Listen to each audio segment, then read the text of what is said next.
બાળ તસ્કરી કાંડને લઈને રાધનપુરના પૂર્વ એમએલએ રઘુ દેસાઈનું મોટું નિવેદન. પાટણમાં બાળ તસ્કરી મામલે અનેક નવા ખુલાસા બાદ રાધનપુરના કોંગ્રેસના પૂર્વ ધારાસભ્ય રઘુભાઈ દેસાઈનું બાળક તસ્કરી કાંડને લઈને મોટું નિવેદન સામે આવ્યું છે, જેમાં ભાજપ સરકારમાં આવા બોગસ તબીબોના કારણે સાચા ડોક્ટરો પાસે પણ લોકો જતા ડરી રહ્યા છે તેવા આક્ષેપ રઘુ દેસાઈ દ્વારા કરવામાં આવ્યા છે. તેમજ બાળ તસ્કરી ઘટનાને પગલે આવા લોકો સામે કડક કાર્યવાહી થાય અને કડક સજા થાય તેવી માંગણી કરી છે. કોંગ્રેસના ધારાસભ્ય કિરીટ પટેલની રજૂઆતને લઈને વધુ વિગત બહાર આવી છે. આવા બોગસ તબીબને સરકારના આશીર્વાદ હોય તેવો આક્ષેપ રાધનપુર વિધાનસભા કોંગ્રેસના પૂર્વ ધારાસભ્ય રઘુભાઈ દેસાઈ દ્વારા કરવામાં આવ્યો છે. તો બોગસ તબીબોના કારણે આવા ડોક્ટરો પાસે પણ જતા લોકો ડરે છે તેવું જણાવ્યું હતું અને આવા બોગસ ડોક્ટર અને બાળ તસ્કરી કરતા લોકો સામે કડક કાર્યવાહી થાય અને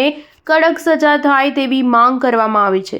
પાટણમાં બાળ તસ્કરી મામલે કચ્છના આડેસરના નરેશ દેસાઈ તેમજ ધીરેન ઠાકોરની અટકાયત થઈ છે. બાળ તસ્કરી મામલે અનેક નવા ખુલાસાઓ થઈ રહ્યા છે તેમજ બાળ તસ્કરીના તાર છેક કચ્છ સુધી લંબાયા હોવાનું સામે આવ્યું છે, જેમાં આડેસરના બોગસ ડોક્ટરે વેચેલ બાળકનો સોદો પાટણમાં ફોક થયો ને મોત નીપજ્યું હતું. ત્યારબાદ બનાસ નદીના તટમાં દાટેલી લાશ શોધી, જ્યાં પોલીસ ટીમની તપાસ દરમિયાન મૃતદેહ મળ્યો નથી અને માત્ર મીઠું મળ્યું હોવાનું સામે આવ્યું હતું.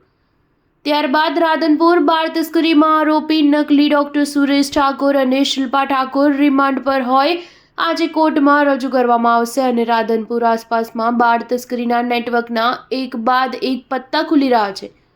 1 ડિસેમ્બરે પોલીસે આરોપીઓ સાથે રાખીને બાળકીની લાશ બનાસ નદીના પટમાં શોધવા પ્રયાસ પણ કર્યા હતા, જે બાદ હવે રાધનપુરના કોંગ્રેસના પૂર્વ ધારાસભ્ય રઘુભાઈ દેસાઈનું બાળક તસ્કરી કાંડ લઈને મોટું નિવેદન સામે આવ્યું છે. Star news 7 Patan.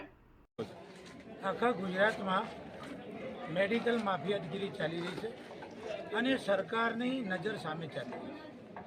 આમાં ગુજરાતની સરકારના ઇન્વોલ્વમેન્ટ વગર આ બધું થઈ શકે જ નહીં. આખા ગુજરાતમાં ખૂણે ખાંચે જ્યાં જુઓ ત્યાં આ જે હાટડીઓ ચાલુ કરી છે મેડિકલ માફિયાઓ, જેના લીધે પ્રજા ત્રાહીમામ છે. આજે કોઈને પણ ઓપરેશન કરાવવું હોય, કંઈ દવાખાને જવું હોય, તો કોઈને ડિલિવરી કરવી હોય ને તો એ ડૉક્ટર ઉપર વિશ્વાસ નહીં, એવી પરિસ્થિતિનું નિર્માણ જે ગુજરાતે કર્યું છે. એ ગુજરાતનું આરોગ્ય તંત્ર નિષ્ફળ છે અને સરકાર પણ નિષ્ફળ છે. ફક્ત વાતો કરી છે, વાયદા કરે છે, કોઈ પણ ઠોસ કદમ આજ સુધી લીધા નથી. અને અત્યારે પણ હાલમાં પણ આ લોકોને બચાવવા માટે સરકાર રાત દિવસ એક કરી રહી છે, જે મને દુઃખ છે. બાળકોની હજી લાશો મળતી નથી, અમુક બાળકો વેચી માર્યા છે, તો કોંગ્રેસ આના સામે મેદાનમાં આવશે ખરી? કોંગ્રેસ તો કાયમ મેદાનમાં જ છે અને કોંગ્રેસ જ મેદાનમાંથી આ બધું શોધી લાવી. કિરીટભાઈ પટેલ અમારા ધારાસભ્ય પાટણના રાત દિવસ મજૂરી કરીને આ આખું બહાર લાવ્યા છે.